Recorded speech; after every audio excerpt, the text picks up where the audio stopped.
And so what I always say is like, if I'm going to imagine the worst that could happen, why don't I at least try to see the best that could happen? And so if I'm going to notice myself, the awareness of like, I'm really in a lot of fear right now with starting this business.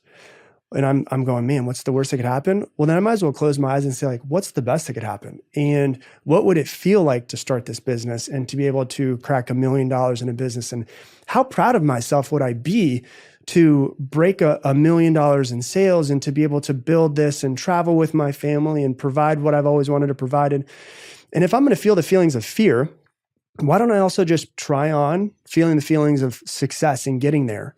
And so if we notice it's an intellectual fear, the first piece that I always say is there's 3 pieces. There's the awareness of it. Okay, I'm aware that I'm in a state of fear. I need to practice to get myself out of that. Okay, if I notice myself in a state of fear, what's my practice to get myself out of it? Well, I'm going to go ahead and I'm going to calm down and take 6 deep breaths. And I'm going to connect back to my heart. And I'm going to ask myself, like, what's the best thing that could happen? That's the practice to get myself out of it. And then the last piece is repetition. So it's awareness, it's practice, it's repetition. If I do it over and over and over again, eventually I start to rewire myself. So like one of the things that I found in myself years ago that I didn't like was that I judge people. And I